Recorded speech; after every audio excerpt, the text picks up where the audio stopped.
주의 말씀은 시편 107편 23절 이하 30절 말씀에 언급된 말씀을 함께 나눌 것입니다. 말씀의 제목은 그분 하나님의 손을 기억하라는 제목을 함께 갖고 나누겠습니다. 먼저 주의 본문 다시 읽고 말씀을 시작합니다. 107편 28절 이에 저희가 그 근심 중에서 여호와께 부르짖음에 그 고통에서 인도하여 내시고 광풍을 평정히 하사 물결로 잔잔케 하시는도다. 저희가 평안함을 인하여 기뻐하는 중에 여호와께서 저희를 소원의 항구로 인도하시는 도다. 아멘. 이런 본문의 말씀을 갖고 주의 말씀을 함께 나누겠습니다. 오늘 말씀은 여러분들께서 특별히 귀를 기울여 경청하시기를 부탁을 드리겠습니다. 말씀을 증언합니다. 현대 기독교와 기독교인은 각각 두 가지 싸움을 벌이고 있습니다. 기독교 공동체와 또 그 안에 성도분들은 이 땅을 살면서 각각 하나씩의 싸움들, 총 두 가지 싸움을 싸우고 있다는 말입니다. 먼저 우리 기독교는 무엇과 싸우고 있습니까? 그것은 진리와 비진리의 싸움을 하고 있습니다. 쉽게 말하면 진짜와 가짜의 싸움을 지금 벌이고 있다, 그런 말입니다. 기독교는 흔히 전도의 종교로 알려져 있고 증인의 종교로 알려져 있지만은 근대에 와서는 우리가 믿어왔던 모든 진리가 위협받고 있다는 것입니다. 바꿔 말하면 가짜 복음들이, 가짜 예수 복음들이 진짜인 체하고 진짜 기독 공동체에 들어와서 우리를 설득하고 우리를 통하고 유혹을 하고 있다는 것을 우리가 부정할 수 없다는 겁니다. 이런 까닭에 현대 기독교는 무서운 싸움을 하고 있습니다. 진리와 비진리와의 싸움을 길게 싸우고 있는데 이 한 중심에 우리가 있다고 생각을 합니다. 이 부분을 고민할 때마다 제게 떠오르는 한 인물이 있습니다. 바로 제가 가장 존경하는 신학자인 프란시스 셰퍼라는 분이 있습니다. 살다 보면 우리 이게 있지 않습니까? 누구나 처음부터 혼자 어른 되는 것이 아니거든요. 다 누구의 도움받고 어른된 것입니다. 많은 분들이 저와 대화할 때 묻는 게 있어요. 지금 목사님의 또는 교수님의 신앙과 신학의 형성을 누구한테 영향을 받았습니까? 물어본다면 저는 꼭 이렇게 말합니다. 존 칼빈이 물론이고 그 다음에 신학을 하면서는 프란시스 셰퍼가 제 신앙의 전부를 형성했다, 이리 말합니다. 이 까닭이 무엇이냐면 1955년도에 프란시스 셰퍼라는 그 신학자는, 목회자는 복음주의의 위기를 느꼈다는 거예요. 우리가 믿어왔던 성경의 예수, 성경 말씀 속에 그 진리가 위협받고 산다는 것입니다. 이게 왜 그랬냐면 1945년도에 전쟁이 끝났잖아요. 전쟁을 통해서 셰퍼는 목격을 했습니다. 인간이 인간에게 이렇게 잔인할 수가 있는가? 정말 총칼로 사람을 해하고 무지막지한 포탄을 갖고 민간인을 살해하는 이런 현장을 그는 지켜본 거예요. 그런데 이런 참상도 마음이 아팠지만 이걸 바라본 그 시대의 젊은 지성들이 묻고 있습니다. 이 땅에 인간이 인간을 학살하고 전쟁을 통하여 모든 걸 파괴하는 현장 속에서 하나님이 어디 있었습니까? 물어봤다는 겁니다. 또한 교회는 못했습니까? 물어봤다는 것이에요. 그런데 세속에 묶여 힘을 잃어버린 모든 기독교는 그 답을 주지 못했다는 겁니다. 전쟁통에서 죄 없는 아이가 죽어가고 여인이 살해당하고 내 남편과 아이가 전쟁터에서 이름없이 죽음을 당할 때에 과연 하나님은 어디 있었으며 교회는 과연 어떤 역할을 감당하여 이 전쟁을 멈추게 해주겠습니까? 물어본다면 당시 교회가 답을 주지 못한 겁니다. 이걸 아파했던 프란시스 셰퍼는 그 아내 이디스 셰퍼와 함께 스위스로 거처를 옮겨갑니다. 그래서 1955년도에 알프스 기슭에 하나의 공동체를 세우지요. 이것이 바로 라브리 공동체입니다. 라브리란 말은 불어로 프랑스 말로 피란치란 뜻이에요.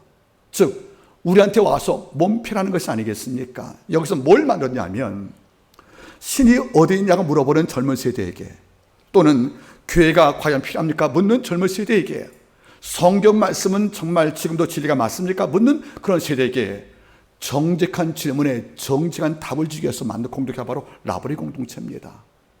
거기에 속한 모든 죄종들과 모든 학자들은 세계 각국에서 모여왔던 많은 젊은이가 묻습니다. 정직한 질문이면 정직한 대답을 주겠다는 것이에요. 그래서 그들은 그 공동체에서 많은 질문을 받습니다. 신앙이 계십니까? 또는 성경 말씀 지금도 유합니까? 라는 모든 질문 속에서 답을 다 줬다는 거지요. 여기 와서 세속을 피하고 안식을 취하라고 이 라버리 공동체에서 이것을 많이 주장을 하고 지금도 함께 존속을 하고 있습니다. 셰퍼 박사는 우리에게 네 가지를 말하고 있는 것입니다. 참이란 무엇이냐? 지금도 하나님이 살아계심을 믿는 것이다. 참이란 무엇이냐? 예수 그리스도가 이 땅에 오시어서 인류의 모든 죄악을 대속하신 사건을 완성했음을 믿는 것이다. 참이란 무엇인가? 우리가 주를 떠난 죄인 되어서 용서가 필요한 존재임을 아는 것이다.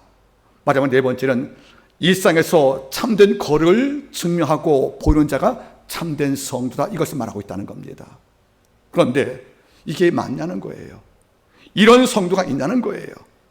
교회 안에 거하면서도 하나님의 말씀을 부정을 하고 또 하나님의 존재에서 의심하는 성도가 없지 않겠습니까? 즉, 뭘 느끼냐면 성도의 모습을 갖고 있지만은 마음속으로 삶 속에 하나님이 없는 이런 비슷한 그리스도인들, 얼머스트 크리스찬들이 우리가 너무도 많기 때문에 라버리 공동체의 정신을 지금도 필요하다고 생각을 합니다. 여러분 어떻습니까? 지금도 내 삶 속에서 눈에 안 보이지만은 하나님의 일하심을 마음속으로 경험하는 자들, 이게 참이라는 겁니다. 내가 아무리 많은 걸 배웠고 많은 걸 소했다 할지라도 십자가의 구소로 용서의 필요성을 갖고 사는 이런 죄인 되었음을 인정하는 것, 이것이 없다면 참이 아니라는 것을 그분은 말씀하고 있다는 것입니다. 더 나아가서 뭘 말씀하고 있습니까? 이런 모든 걸 다 처리하기 위해서 하나님이신 그분이 이 땅에 오시어서 십자가의 구속을 이루시고 부활승천을 통하여 우리의 구원을 완성시킨 이런 사건을 믿지 않으면 참이라고 볼 수가 없다는 거지요. 우리의 경고는 교회 안에 있는 것이 아니고 교회 밖에 있음을 통하여 사업장에서, 일터에서 우리의 거룩함을 증명하고 내 삶 속에서 하나님이 해석되는 이런 삶을 살 때에 이게 참이라고 말하는 것이 아니겠습니까?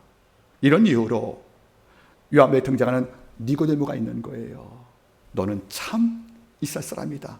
내 속에 간사와 교활이 없다. 여러분, 베드로에 비해서 니고데모는 너무나 소박한 제자였어요. 그러나 사도 베드로가 듣지 못한 고백을 누가 들었습니까? 니고데모는 그분이 들었다는 거지요. 뭘로? 참이란 말 증명받았다는 거 아니겠습니까? 여러분 돌아보세요. 현대 기독교는 바로 이런 것을 부정하는, 이런 사실을 공경하는 가짜와 싸우고 있다는 겁니다. 여러분들, 제가 기도할 때마다, 한마음교회 성도에 기도할 때마다 항상 하는 기도가 있답니다. 우리 한마음교회 모든 성도가 잘못된 가짜와 접촉하여 신앙의 본질을 잃어버리지 않게 도와주옵소서. 여러분, 가짜는 정교한 거예요. 잘못 가짜와 접촉할 때에 우리는 어느 순간 방심하다가 가짜가 만드는 논리에 빠져서 우리가 속을 때가 있다는 것이 아니겠습니까? 여러분 따라하겠습니까? 천사는 가짜 지옥을 건축하지 않더라도 악마는 가짜 천국을 건축한다. 악마, 가짜는 가짜 천국을 건축한 자들이에요. 잘못된 걸 믿으면서도 우리한테 이게 천국이래요. 우리가 속습니다. 가끔 제가 말하죠, 여러분들. 우리 주위에 예수를 믿고 있다고 하지만 믿는 내용이 다른 가짜 기독교가 많이 있다는 거지요. 그런 들은 뭡니까? 자기가 믿는 예수가, 자기가 믿는 교리가 천국이래요. 하지만 성경은 말하지요, 가짜 천국이라고요. 여기에 속지 말라는 것이 아니겠습니까? 여러분 잊지 마세요. 가짜들은 우리에게 와서 내가 가짜 말하지 않습니다. 나도 천국이라고 말합니다. 그런데 그들이 만든 천국은 가짜라는 것이에요. 내가 지혜로 무장하지 않으면 이런 가짜가 놓았던 가짜 천국이 진짜인 줄 알고 믿다가 이단과 악한 것에 빠져서 믿음을 버리는 것이 많지 않겠습니까? 사도 바울은 예수 믿고 나서 많이 변했답니다. 그런데 변하지 않는 게 한 가지가 있어요. 따라하세요. 바울이 예수를 믿고도 변하지 않은 것이 한 가지가 있으니 그것은 거룩한 분노였다. 갈라디아서 1장을 바라볼 때 바울이 그 교회를 세운 이후에 교회를 비우니까 가짜 교사가 들어왔어요. 그래서 율법을 믿어야 구원을 받고 또 할례와 구약의 저주를 지켜야 할 만든 말씀을 증거할 때 이걸 바울이 들은 거예요. 그럴 때 바울은 갈라디아서 1장 6절 이하에서 이렇게 말합니다. 너희가 다른 복음에 속아 정말 빨리 따라가는 것이 나는 이상하다. 다른 복음은 없나니 만약에 천사라도 내가 증거한 것 외에 다른 복음을 증거하면 저주를 받을지어다. 이런 바울이 저주를 증거할 이런 종이 아니었거든요. 이런데 한 가지는 그가 발각분했답니다. 뭐죠 여러분들? 다른 복음, 다른 예수, 가짜 예수. 즉 진짜 일치에서 가짜를 유혹하는 가짜 복음과 싸울 때에 바울은 말합니다. 내가 증거한 모든 복음 위에 다른 예수를 증거하면 하늘에 온 천사라도 저주를 받을 거라고요. 여러분 이것도 혹시 가짜 있습니까? 입으로는 예수 말하고 사는데 사람의 도리도 하지 못하고 책임도 하지 못하는 이러면서 예수를 말하고 사는 이런 성도가 있다면 우리는 경계할 필요가 있다고 생각을 합니다. 여러분 제가 가끔 말하지요. 나와 다른 가짜 복음을 증거하는 분이 있다면 미워하고 증언하지 마세요. 그러나 경계할 필요가 있다는 겁니다. 따라서 여러분들 뱀과는 대화하지 말고 까마귀에는 길을 묻는 것이 아니다. 내 영혼에 정말 중요한 문제를 가짜고 상의합니까? 내 영혼을 결정직을 만들 만한 이런 중요한 내용들을 나와 다른 복음을 증거한 자와 이걸 상의해서 답을 얻겠습니까? 그래서 뱀과는 대화하지 않는 것이고 까마귀한테 길 묻는 것이 아니라는 것입니다. 뱀과 대화하면 하나님을 모르게 할 것이고 까마귀와 대화하면 길을 물으면 무덤가루 된다는 것이 아니겠냐 그런 말이에요. 이런 까닭에 라버리 공동체 세웠던 프란시스 셰퍼 박사는 이걸 강조한 겁니다. 복음 증거도 필요하지만 복음의 수호가 필요하다. 복음을 지켜야 한다는 것입니다. 뭐로부터? 가짜로부터란 말인 것입니다. 이것이 이 시대에 기독교 공동체 싸우는 첫 번째 큰 싸움입니다. 이제는 우리 문제입니다. 두 번째 싸움은 기독교인의 싸움이라는 거예요. 아까는 기독교회의 싸움이었습니다. 그러면 기독교인, 크리스찬들은 어떤 싸움을 싸우고 있습니까? 이것은 바로 희망과 절망의 싸움이라는 겁니다. 쉽게 말하면 믿음과 염려의 싸움이라는 겁니다. 여러분 잘 보세요. 기독 공동체는 가짜와 진짜의 싸움에서 지금 분투하고 있지만 성도 개인은 의미가 달라요. 우리는 뭡니까? 매일매일 희망을 갖기도 하고 또는 희망이 더뎌올 때 절망을 경험해서 어느 순간에 믿음과 여러분들 염려 사이에서 방하는 것이 바로 우리 모습이 아니겠습니까? 여러분 돌아보세요. 믿는 성도하고 대화할 때 거의 파랄 정도가 염려 문제예요. 근심 문제입니다. 그분들이 예수를 믿지 않느냐? 안 그렇습니다. 믿고 있다는 거지요. 그러나 염려는 보이지 않는 무형체지만은 그게 한번 내 삶을 물어버리면 상처가 너무 오래 가는 거예요. 아무리 말씀을 듣고 기도해도 염려가 상실이 안 되거든요. 여러분 잊지 마십시오. 염려라는 것이 희망을 깨버리는 염려가 얼마나 큰 위험이냐면 우리 주께서 산상수훈의 말씀을 증거했죠. 5장부터 7장까지. 이런데 복에 대한 말씀은 10절밖에 안 돼요. 염려에 대한 말씀이 17절이에요. 그러면 우리가 좋아하는 복에 대한 말씀은 10절도 안 되는데 염려의 말씀이 모두 17절이라. 이건 무슨 말이냐면 복도 중요하지만 염려에 대한 방어와 면역이 안 되면 성도가 복을 누릴 수 없다는 말이 아니겠냐 그런 말이에요. 여러분들 믿음은 진짜와 가짜의 싸움도 있지만 개인적으로 볼 때는 무슨 말이겠습니까? 희망과 절망의 싸움인 거예요. 다시 말하면 믿음과 의심의 싸움이고 믿음과 염려의 싸움 아니겠습니까? 여러분 돌아보세요. 가끔 궁금하지요. 염려가 왜 생길까? 우리는 말하죠. 믿음 없으니까. 물론 맞아요. 그런데 그렇게 말하면 우리 서운합니다. 그거 모르는 거 아니거든요. 그러나 더 깊게 들어가면 염려가 어디서 옵니까? 따라서 염려는 두려움에서 온다. 근데 미래가 두려운 거예요. 준비한 게 없으니까. 그리고 닥칠 미래가 내가 불확실하니까 이게 두려운 거예요. 또 내가 병원에 갈 때마다 두려운 마음이 있어요. 왠지 아십니까? 다 우리 몸 안에 약함 안고 살잖아요. 또 가난 속에서 팬데믹 오래 가니까 기업에 대한 미래가 두려운 것이고 물질이 어려운 거 아니겠습니까? 이러니까 나도 모르게 예수를 말하는 건 분명한데 나도 모르게 무엇이 움터오르냐면 두려움이 들 거예요. 그 두려움이 관리가 안 되고 말씀을 통해 통제가 안 되면 두려움이 뭘로 바뀐다는 겁니까? 염려로 바뀔 수밖에 없다는 것이에요. 여러분들, 믿는 성도는 두려움 속에서 염려 가운데 우리가 허우적거리고 있다는 것을 부정할 수 없다는 것입니다. 오늘 성경은 이 문제를 다루고 있는 거예요. 기독교 전체 공동체가 진리와 비진리의 싸움을 싸우고 있다면 그 안에 속한 믿는 성도, 바로 우리 크리스찬들은 바로 매일매일 희망을 잡았다가 좌절하고, 믿음을 잡았다가 염려에 빠지고, 두려움 속에서 허우적거리다가 하루를 맞이하는 이런 사람 많기 때문에 오늘 시편 107편의 말씀 바로 이 문제를 다루고 있다는 것이 아니겠습니까? 한번 이 문제 함께 짚고나오기를 부탁을 드리겠습니다. 한번 성경 바라보십시오. 107편 23절을 보시면은 선적을 바다에 띄우며 큰 물에서 영업하는 자, 선적은 배를 말하는 거지요. 바다는 지중해입니다. 큰 물도 바다입니다. 영업은 장사꾼을 말하는 거지요. 그러면 이 말씀은 뭘 말하는 겁니까? 그리스라든가 또는 지중해 인근에서 고기잡이하는 큰 상선과 어선들, 또는 화물선들, 또는 소아시아 쪽에서 물건을 갖고 나서 무역하는 이른바 화물선을 말하는 겁니다. 영업한다고 그랬으니까. 그런데 육지에 있을 때에는 태풍과 기근이 와도 피할 거처가 있어요. 바다에 떠 있는 배는 피할 곳이 없다는 겁니다. 이런 까닭에 뭘 느끼냐면 아침에 가족을 위해서 또는 내 미래 때문에 물건을 가득 싣고 어느 마을에 가서 이걸 다 판 다음에 이걸 어디 하자 하고 배를 타고 바다에 나가버린 거예요. 나가는데 바다가 어떤 곳입니까? 위험이 숨어 있는 곳이잖아요. 가끔 제가 맞지 않습니까? 바다를 멀리서 바라볼 땐 그렇게 낭만적일 수가 없다. 겨울바다들. 바다를 밖에서 바라볼 때는 너무도 아름답고 너무도 평온해요. 그런데 어부한테 그 말하면 혼납니다. 네가 배를 타봐서 이런단 말이에요. 배를 타고 나갈 경우에 지중해라는 지형은 놀라운 곳이에요. 동쪽으로 헬몬스가 골란고울이 있고요. 서쪽으로 마그네 산지가 있거든요. 이게 바다를 둘러싼 산들이 많기 때문에 돌풍이 심한 곳이에요. 이러니까 아침에 맑았다가 점심에 폭풍과 태풍과 바람이 부는 곳이 바로 지중해입니다. 우리 사도행전 27장에 알지 않습니까?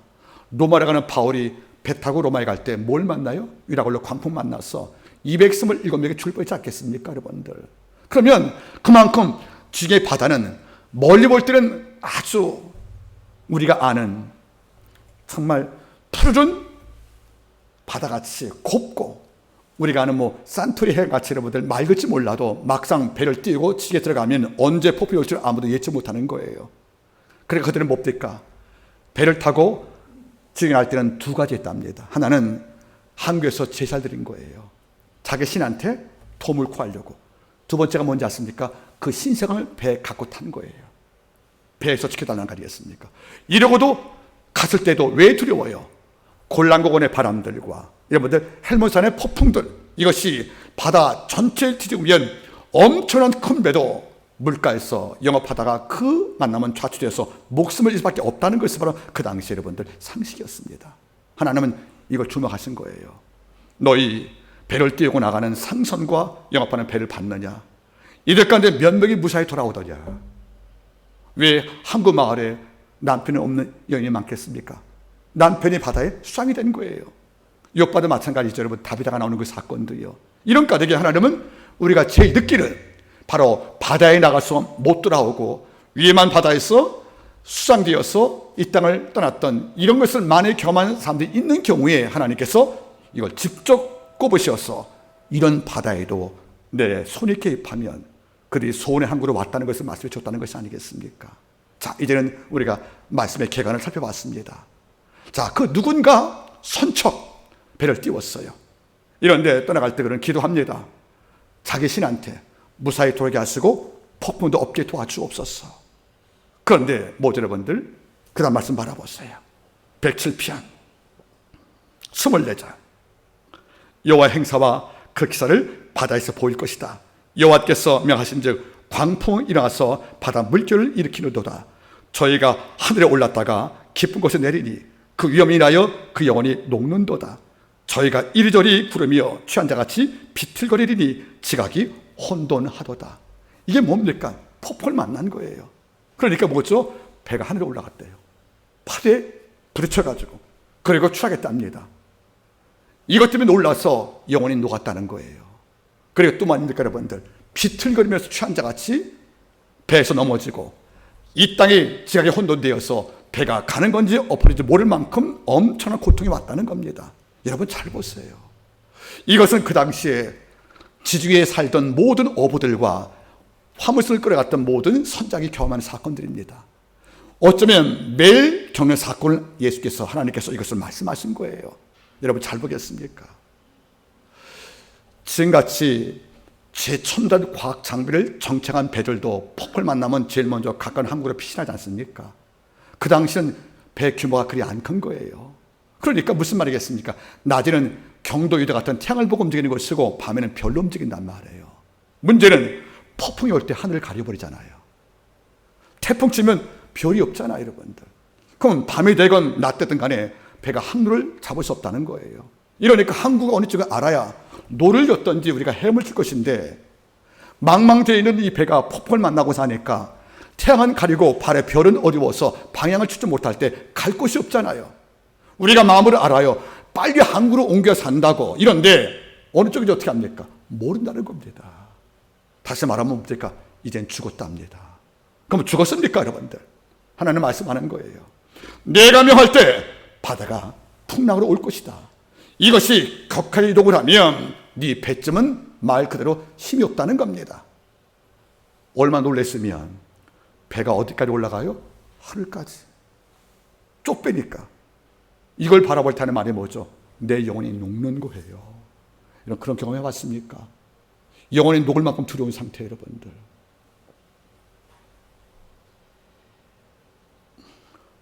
믿음이 없어서가 아닌 거예요. 내가 갖고 있는 믿음보다 너무나 사태가 엄청나면 영혼이 녹아버립니다. 그들은 아무것도 안 떠오른다는 뜻이에요. 기도? 여러분, 그거 안 되는 겁니다. 우리가 어려움 나갈 때 기도할 줄 몰라서 못하는 게 아니에요. 기도가 안 되는 거예요. 말씀을 묵상하라고요. 몰라서 못하는 게 아니에요. 그럴 마음에 여분이 안 생기는 겁니다. 왜? 영혼이 녹았기 때문에 아무것도 안 떠오른다는 뜻이에요. 이런데 폭풍은 멈추지가 않는 거예요. 결국 뭡니까, 여러분들? 배 안에 구조물을 손잡았다는 거예요. 이걸 잡아도 내가 비틀거리며 취한 자같이 넘어지는도다. 그래 할 말이 뭡니까, 여러분들? 지각이 혼동하듯이 배가 멈추지 않고 있도다. 혹 여러분들 이런 환경 지금 없습니까, 여러분들? 혹 항해에 있는 배 모습이 아닌 지금 내 삶이 뭘 잡아도 흔들리고 비틀거리면서 영혼 녹듯이 감사가 안 되어지고 원망밖에 없는 이런 상태에 와 있다면 여러분도 폭풍 만난 배와 같이 현실 가운데 폭풍을 맞고 나서 흔들릴 종과 다를 게 없다는 것이 아니겠습니까? 저는 가끔 느낍니다. 제가 어느 분과 대화할 때 그랬어요. 목사님께서는 한 달에 카페를 얼마나 가시냐고. 스타벅스를 말하는 거겠죠, 여러분들. 1년에 한 번도 안 갑니다 그랬어요. 사실 맞습니다. 왜 안 갑니까? 제가 고상한 채 허위를 느끼고 고금이라고 생각하는 거기 가서 커피를 마시는 모든 그 값은 성도의 헌금에 쏜 것입니다. 제가 먹는 음식과 모든 커피 같은 것들이 정말 필요한 손님을 만나고 누구한테 어떤 이유 때문에 함께 가서 뭘지는 몰라도 혼자 가서 저는 시간을 메꾸려고 커피 마신 적은 없습니다. 차라리 집에 가서 아내한테 정다방 커피, 맥셀 커피를 타고 마시고 말죠, 여러분들. 이게 뭔지 아십니까? 성도가 한 달 동안 정말 힘들게 물질을 번 거예요.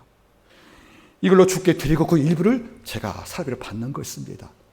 성도가 한 달 동안에 폭풍을 몇 번 만났겠어요? 잠들면 아침에 잠들기 싫은 거예요. 무서워서 현실 맞이하기가. 전화 올 때마다 내 학원 학생이 그만두겠다는 말 들릴까 봐. 또 누가 상담을 요청하면 또 내가 상담을 하면 들어올까 봐. 우리는 매일매일 영혼 녹듯이 고통을 당하는 가운데 매일을 맞이하기 때문에 오늘 하루 무사히 저녁 되었으면 제발 아침 좀 오지 마. 이런 고민 내가 또 맞을까 두려워. 이럴 때가 있다는 것이에요. 그게 여러분들 바다에서 폭풍을 만난 배와 다를 게 없지 않겠습니까? 이런까지 이번 주 기도할 때 하나님께 이런 간구했답니다. 하나님, 제 힘은 미약한데 제 기도 한마디가 배 구점을 붙잡고도 지각이 혼돈되어서 비틀거리고 토하고 넘어지고 멀미의 고통을 당하고 영혼 녹았던 이런 백성들에게 제 기도 한마디가 설교의 한 문장 구조가 그들이 치유를 받는 하나님의 음성으로 들려지게 도와주시옵소서. 어떤 경우는 성도 어려움 당할 때 내 지갑을 보는 거예요. 돕고 싶어도 그게 안 되잖아.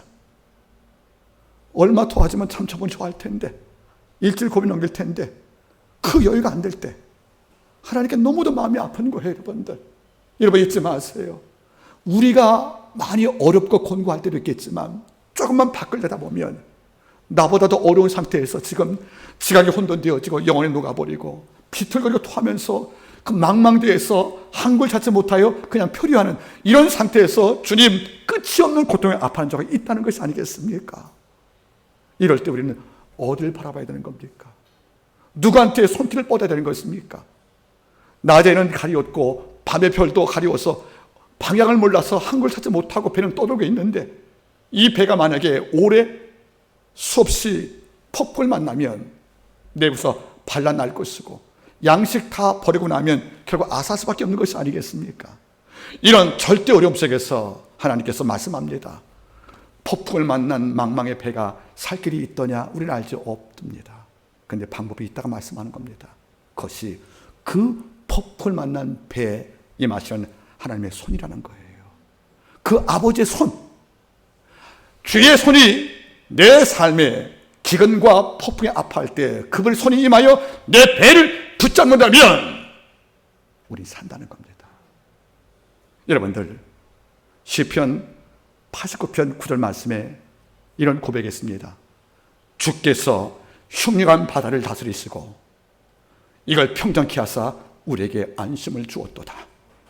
여러분, 하나님의 천국이 뭔지 아십니까? 폭풍 정복이에요. 우리는 폭풍 만나면 죽었다는데 저는 폭풍 정복이 전공이십니다. 그래서 신약을 바라보세요. 마태복음 8장, 마가복음 4장, 누가 8장에 나오는 것이죠?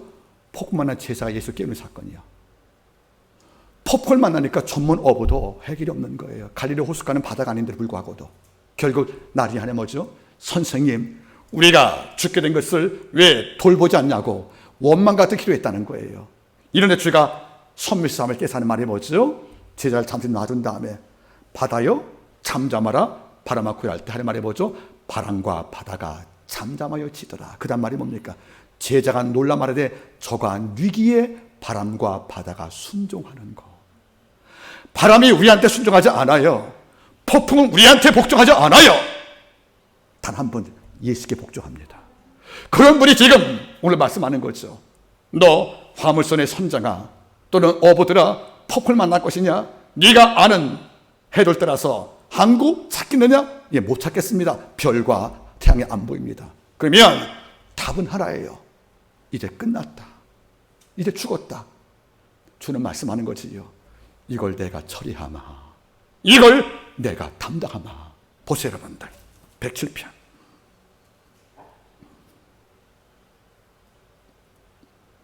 (28절) 이에 저희가 그 근심 중에 여호와께 부르짖으매. 이럼 따라하세요. 이에 저희가 그 근심 중에 여호와께 부르짖으매. 여러분 잘 보세요. 근심 중에도 부르짖었다는 거예요. 믿음이라는 것이 아니었다는 거죠. 어려웠지만 내가 노웨이, 방법이 없으니까, There is no choice, 선택이 없으니까, 그럼 뭡니까? 마지막에 하나님께 손을 뻗은 거예요. 저희가 근심 중에 있으면서 다른 방법이 없음을 고백할 때 마지막으로 손 뻗어 여호와께 이크라 외치고 통곡을 하니 여호와께서 그 폭풍을 잠잠케 하셨다는 겁니다. 여러분들, 시편 138편 6절 5절 말씀 보시면 이런 말씀이 납니다. 저가 내게 간구하는 날에 내가 응답하리니 여호와께서 그 영혼을 장려하사 강하게 하셨도다. 우리가 어려움 당할 때 하나님께 간구하는 거예요. 여러분, 다시 말할게요. 폭풍 속에서 내가 사는 것은 부르짖는 것밖에 없어요. 많은 방법을 동원해도 바다 위에 떠있는 배는 다른 방법이 없는 겁니다. 주는 말씀하는 거지요. 너 살겠냐? 안 됩니다. 그럼 어떻게 할래? 방법이 없지 않습니까? 이에 저희가 근심 중에 여호와께 부르짖으매. 말씀 바라보세요, 여러분들. 그 고통에서 구원하시되. 여러분 잘 보세요, 여러분들. 근심 중에 여호와께 부르짖음에 그 고통에서 인도하여 내시고, 인도가 뭡니까? 길 안내했다는 거예요. 별도 안 보여서 갈 길 못 찾아 배가 표류하는데, 달이 사라지고 해가 없어서 선장은 서쪽이 맞냐, 밑에는 제일 좋다서는 동쪽이 맞다고, 그쪽에 우리가 잘 피할 항구라고 서로 다투고 있을 경우에 이러지 말라는 겁니다. 내가 그 항구의 길을 인도하겠다는 거예요. 어떻게? 내비게이트, 안내하겠다는 것이 아니겠습니까? 따라하세요. 하나님께 인도받는 것보다 가장 빠른 길이 없다. 여러분 잊지 마세요. 지혜자가 많이 있고 친구가 많이 있지만 정말 영혼의 내적 문제에 답을 얻으려면 성령 충만한 자에게 대화하셔야 합니다. 날 위해 기도해주고, 내가 아플 때 제일 먼저 아파해주고, 내 안부를 물어봐주고, 내 형편을 물어보면서 내 짐을 담당하는 이런 덫과 이런 종한테 인도를 받아야 그 길에 오류가 없다는 것이 아니겠습니까? 여러분 돌아보십시오. 가끔 제가 말하잖아요. 내게 잘해준다고 좋은 거 아니라고, 친구 아니라고요. 그자가 옳아야 진짜 내 친구인 거예요, 여러분들. 여러분 지금 누구한테 인도를 받고 있어? 어려움 당할 때. 사실은 늘 제가 하나님께 엎드려 기도하는 가운데 하나가 이거랍니다. 저는 제 부족을 알잖아요. 그래서 여기 엎드렸겠죠, 여러분들. 엎드려서 이제 목록을 꺼내는 거예요. 18가지가 한 20가지 되는데, 그 중에 8번째가 되면 나오는 기도가 있어요. 여러분들 몇 번째가 이야기했어요. 하나님, 제가 미련하고 미흡하고 제가 미숙하니까, 제가 무지하고 무능하고 무익하니까 성도의 아픔과 그의 고통을 당할 때 길과 답을 제시할 능력이 제게 없습니다. 이러니까 아버지, 제가 눈뜬 자가 되고 귀 열린 자가 되어서 아버지 기쁘게 하고 양들을 바르게 인도할 수 있는, 길 잡고 답을 줄 수 있는 성령의 지혜자가 되게 도와주시기를 원합니다. 제게 판단력을 주시고 분별력을 주시고 통찰력을 주시고 경험 주심을 통하여 매일매일 현명 천명을 성령이 강화시키심을 통하여 일평생 맑은 여로 살아서 우리 양들이 어려울 때 오늘처럼 고통 가운데 인도하는 종들에게 도와주옵소서. 그게 목자의 마음 아니겠어요, 여러분들? 아버지 어머니는 자식한테 고통 중에 인도하는 자가 될 필요가 있다는 겁니다. 그리고 교회는 이 땅에 가짜에게 속는 모든 세대에게, 고통 있는 성도에게 인도하는 종이 되는 것이 마땅하지 않겠습니까? 여호와는 나의 목자시니 내게 부족이 없을 뿐더러 내 잔도 넘치지만 내가 사망의 음침한 골짜기에 다닐지라도 애를 받지 않게 지팡이 막대기로 나를 인도하시는도다. 여러분들 고통 중에 여호와께 부르짖으세요. 그 부르짖음이 때로 복부가 아플 만큼 어려워도 아버지가 모든 성도의 길에 반응하지 않는 것이 결코 없다는 겁니다. 여러분 잊지 마십시오. 인도했다는 거죠. 여러분 다시 말할게요. 지금 배 안에 항해 전문가가 다 있는 거예요. 선주, 선장, 제일항해사, 갑판장들, 어부들 한 마리 다 해보실래요? 야, 이 폭풍에서 우리가 오래 못 견디니까 좌초한다. 어디가 항구냐? 어디가 우리가 피할 피한처냐? 어디가 라브리 공동체냐? 이럴 때 선장은 저쪽 갔다고 하고 동쪽 가리키는 거예요. 제일 갑판장은 아이고, 현장을 안 뛰시더니 현장을 모르시네요. 서쪽입니다 이렇게 말하는 거죠. 밑에선 초자가 하는 말이 뭐죠? 저는 동쪽이라고 감이 오는데요. 이러면 배를 못 가는 겁니다. 이럴 때 주가 말하는 거죠. 내가 인도해 주겠다는 거예요. 여러분 뱀이 아니라 까마귀 아니라 성령 하나님께 인도하겠다는 것이 아니겠습니까? 이 길은 분명한 거예요. 이 길은 실패가 없다는 거예요. 이 길은 넘어짐이 없다는 거죠. 신명기 1장의 고백들. 나 여호와는 너희의 앞서 행한다. 어떻게? 불과 구름 기둥으로. 다른 지표와 다른 팻말과 다른 좌파가 아니라 구름과 불기둥 인도할 때 따라만 오면 그 땅은 아버지가 인도한다는 것이 아니겠습니까? 이래 말씀한다. 우리한테 더 분명히 말씀하십니다. 107편 28 보세요. 이에 저희가 그 근심 중에서 여호와께 부르짖음에 그 고통에서 인도해 내시고 29절 광풍을 평정히 하사 물결로 잔잔케 하시는도다. 우리가 한 게 아니에요. 그분이 지금 내게 고통을 주었던 모든 외풍과 모든 태풍을 아버지가 잔잔케 만들었다는 거예요. 히브리 원문은 더 멋있어요. 잔잔케 눌러버렸도다. 물결 솟지 말라고 눌러버렸다는 거예요.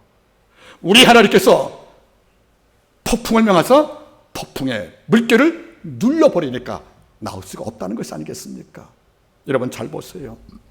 스가랴 말씀 보시면은 8대의 환상 가운데서 그 7번째 에바 여인의 환상이 있어요. 에바가 무엇이냐면 곡식을 재는 독인 동시에 그릇을 말하는 거예요. 이 속에 곡식을 담고 이걸 재죠? 이걸 에바라고 그래요. 근데 에바 속을 바라보니까 스가랴가 하나 이게 뭡니까? 물어보니까 한번 뚜껑 열어봐 보니까 뚜껑 열어보니까 그 속에 여인이 나오는 거예요. 여인이. 이게 뭐죠? 그러니까 스가랴 물어봅니다. 에바라는 그릇 속에, 에바는 뭐죠? 물건을 재는 도구니까 상도덕을 말하는 거잖아요. 물건 장사하는 거. 이 속에 누가 들어가 있다는 겁니까? 여자가 들어가 있대. 그러면 여자가, 에바가 여러분들 우리 항아리만한 조그만 건데, 화분만한 건데 이 속에 여러분들 여자가 들었단 말은 에바가 크다는 거잖아요. 그죠? 그럼 이게 뭐냐고 물어봐야 스가랴 예언자가 이래 말합니다. 그 여자는 이스라엘의 죄악을 말하는 것이라고. 그러면 이스라엘의 죄가 에바로도 담으셨을 만큼 컸다는 거잖아요. 근데 그 다음 말이 뭔지 아십니까? 여자가 뚜껑을 열고 나오려 할 때 야훼가 뚜껑을 닫아버리더라. 더 이상 내 백성을 오입시키지 말라고 뒤에 상징 여자를 가둬버린 거예요. 그리고 두 학이 와서 날개로 그 에바에 닫아버린 밀봉시킨, 나무로 밀봉시킨 여자를 바위에다가 다 던져버리십니다. 이 죄가 내 백성을 삼키지 말라고요. 우리 죄가 어떤 분인지 아십니까? 폭풍 당할 때 염려가 스머스머 올라올까봐 아버지가 뚜껑을 덮어버리는 거예요. 내 백성 키우지 말라고, 고통 주지 말라고. 그래서 말이 뭐죠? 내 백성이 탄 배를 삼킬까봐 하나님께서 물결을 눌러버리셨단 말은 무슨 말이겠습니까? 이미 중단시켰다 그런 말인 거예요. 여러분들, 저는 이게 감사하는 겁니다. 하나님은 우리의 고통을 방관치 않으세요. 우리가 실망하는 내용의 숨결도 아버지가 듣고 있는 거예요. 제가 겨우 기도했잖아요. 우리의 숨소리도 아버지가 듣고 있다고. 여러분들, 그럴 때 주가 들어보니까 정권사야, 마음에 염려가 있구나. 이게 올라와서 너 상태 못 떠자고 이걸 눌러버리는 거예요. 내가 평안 채워줄게. 최권사야, 많은 염려가 있지. 부모님도 기도할 제목이 많고. 이럴 때 몸이 떨릴 수밖에 없어요. 이럴 때 그게 있어도 그게 물결되어서 배 삼키지 말라고 아버지가 납뚜껑으로 에바를 닫아서 죄악이 이 땅에 못 나게 누르시 아버지 역사하는 것이 아니겠습니까? 저는 믿고 있다는 겁니다. 우리 하나님을 결코 포기 안 하는 아버지가 나 포기할 리 없다는 거예요. 저희가 고통 중에 여호와께 부르짖음에 주께서 물결을 평정케 하시고 잔잔케 눌러버리셨도다. 여러분 잘 보세요. 아버지가 물결을 눌러버린 손으로 눌러버리니까 물결이 꼼짝도 못하네요. 여러분 시편 107편을 자세히 보시면 하나님의 손에 대해서 몇 가지 나오거든요. 한번 볼까? 확인해 볼까? 하나님 어떤 손이세요? 먼저 107편 9절 한번 읽어볼까? 여러분들 107편 9절 시작. 저가 사모하는 영혼을 만족해 하시며 줄인 영혼에게 좋은 것을 채워주시는 손이란 뜻이에요. 야훼가 어떤 손을 갖고 있습니까? 사모하는 영혼을 만족해 하고 그리고 좋은 것으로 내 영혼을 채우는 이런 손을 가진 그분이 있으시고요. 또 어떤 손이 있습니까? 14절 보세요. 14절 107편 시작. 흑암과 사망의 그늘에서 인도하여 내시고 그 얼굴질을 끊으셨도다. 우리를 묶고 있는 사망과 은비줄을 아버지 끈든 손을 아버지 갖고 있다는 것이에요. 이걸로 안 끝나요. 여러분들 세 번째 보세요. 16절 시작. 저가 논문을 깨뜨리시며 쇠빗장을 꺾으셨다. 우리를 가둔 감옥의 논문과 쇠 빗장을 꺾어서 아버지가 잘 주는 그 손을 아버지가 갖고 있다는 것이에요. 또 보세요. 여러분들 20절 시작. 저가 말씀을 보내어 저희를 고치사 위경에서 건지시는도다. 우리 아버지가 위경 가운데 있는 사망의 골짜기에 있는 아버지가 건지는 손을 갖고 있다는 거예요. 이런 손을 가진 그분께서 이제는 다섯 번째 뭡니까? 내 고통을 주었던 모든 바닷물결을 눌러버린 손으로 역사한다는 것이에요. 여러분들, 전 이 하나님께서 우리 마음에 살아있으면 참 좋겠다는 거예요. 여러분들 한번 보세요. 프란츠 셰퍼 박사, 제가 서두에 언급했잖아요. 그분의 명제가 로마서 강해예요. 로마서 8장의 우리 마지막 절 알죠, 여러분들? 37절 이하부터 39절까지. 저는 이 말씀 읽을 때마다 너무 신난답니다. 여러분, 저 좀 바라보세요. 제가 어려움 당할 때마다, 양들의 중보할 때마다 이 말씀은 제 속에 여러분 일용할 양식이에요. 로마서 8장 37절 이하 39절까지. 그러나 이 모든 일에 우리를 사랑하시기로 말미암아 우리가 넉넉히 이기느니라. 내가 확신하노니 사망이나 생명이라, 천사나 권사들이나 현재일이나 장래일이나 능력이나 기품이나 높음이나 아무 피조물이라도 우리를 우리 주 예수 그리스도 안에 있는 하나님의 사랑에서 끊을 수 없으리라. 여러분들, 사망이나 생명도 우리 못 끊는데요. 천사와 권사들도 우리 못 끊는데요. 현재일과 장래일도 우리 못 끊는데요. 기품이나 높음도 우리 못 끊는데요. 왜? 우리 주 예수 그리스도의 사랑 안에 있는 그 엄청난 하나님의 사랑이 우리를 지켜주고 있다는 것이 아니겠습니까? 이런 걸 아버지께서 뭡니까? 당신 백성이 수상되지 않도록 인도한다고 말씀하셨다는 거예요. 이제 결과 보겠습니까? 백절편 결과 29, 30절. 광통을 평정히 하사 물결로 잔잔케 하시는도다. 저희가 평안함을 인하여 기뻐하는 중에, 이제 폭풍 끝났어 하고 기뻐하는 중에 여호와께서 저희를 소원의 항구로 인도하시는도다. 소원의 항구가 어디예요? 폭풍을 만나기 전에 가고 싶었던 바로 목적지를 말하는 거예요. 우리 이 물건 로마에 팔 거야. 이 물건 마가에드에 팔 거야. 이 모든 도자기 우리 다시세 팔 거야는 소원의 항구 있었지 않습니까? 가고자 하는 목적지. 이게 중간에 좀 깨져버린 거예요. 뭘 만났어? 폭풍을 만났어. 이런데 여호와께서 폭풍 만나 목적지는커녕 여기가 내 무덤이 됐는데, 이럴 때 여호와께 간구하고 소원 아래니까 아버지가 뭐지요? 당신의 손으로 눌러버린 거예요. 폭풍과 바람을 눌러서 잔잔케 하니까 배에 탔던 모든 자가 뭐죠? 저희가 평안함을 위하여 기뻐했다는 거예요. 야, 드디어 기도하니까 폭풍이 죽었다. 주가 눌러서 순도못인데 우리는 이제 가면 돼. 이럴다는 말이 뭐죠? 그 기뻐하는 중에 여호와께서 소망의 항구로 인도했다는 거예요. 가보니까 원래 계획했던 목적지에 도착했다는 겁니다. 결국 뭡니까? 무사히 도착해서 물건 팠을 것이고 다시 와서 가족을 만났겠지요. 이게 뭡니까? 해피엔딩이 되었다는 겁니다. 이 모든 해피엔딩의 시나리오 모든 작가는 바로 하나님이셨습니다. 지금 여러분들 어떤 삶 속에서 아파하는지 제가 다는 모릅니다.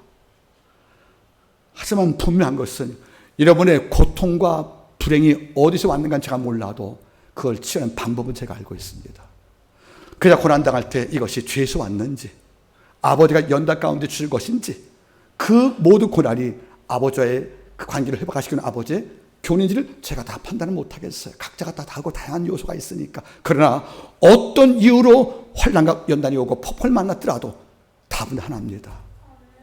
여호와께 근심 중에 부르짖으매 저가 그를 인도하여 내사 폭풍을 누르시고, 그리고 저가 폭풍의 해결에 감사할 때 어느 순간 바라보니까 소망의 항구로 인도했다는 겁니다. 여러분들, 앞으로 남은 길이 많잖아요. 이제 앞으로 주께 영광 돌 일이 많잖아요, 여러분들. 이 모든 길 가운데 폭풍을 안 만날 장담 우리 아무도 못합니다. 그러나 감히 기도할 것은 하나님께서 여러분을 소망의 항구로 무사히 인도하실 것입니다. 이제 마지막 질문 남았습니다. 왜 나같이 못난 나를 폭풍 만나면 내버려 두시지? 왜 나같이 변덕스러운 나를 폭풍 만나면 그냥 바다에 놔두시지? 한번 당해보라고 한번 해보시지? 왜 날 건지고 항구로 인도했을까 물어본다면 주의 답은 한 가지입니다. 넌 내게 각별한 존재니까. 넌 내가 사랑하니까. 내가 널 통하여 영광을 받고 싶은 세상으로 구원시켰으니까. 내 아들의 피가 묻어서 네가 산 존재니까 아버지가 나 살리겠다는 거예요. 하나님은 성도의 견인 끝까지를 포기하지 않습니다. 오늘 말씀 읽겠습니다. 누구나 다 폭풍 만났습니다. 국가도 그럴 수 있는 것이고 기업도 개인도 마찬가지예요. 폭풍이 없다면 그건 여러분들 거짓말입니다. 그러나 문제는 폭풍에 대한 태도가 중요합니다. 이 폭풍을 어떻게 수렴할 것이며 어떻게 우리가 처리할 것인가, 그 방법이 중요합니다. 내가 환난당할 때 여호와께 피할 건을 저는 나보고 산으로 피하라고 부탁하더라. 산이 아니고 여호와입니다. 여러분들 여호와께 부르짖기를 바랍니다. 그분 안에 답이 있고 그분 안에 바다를 누를 힘이 존재합니다. 그래서 그분 하나님의 손을 기억할 때 우리는 반드시 소망 한가운데 무사히 도착을 할 것입니다. 이번 주간에 모두가 이번 주 목적을 달성하는 소망의 항구가 여러분 앞에 무사히 펼쳐지기를 부탁을 드리겠습니다. 기도하겠습니다.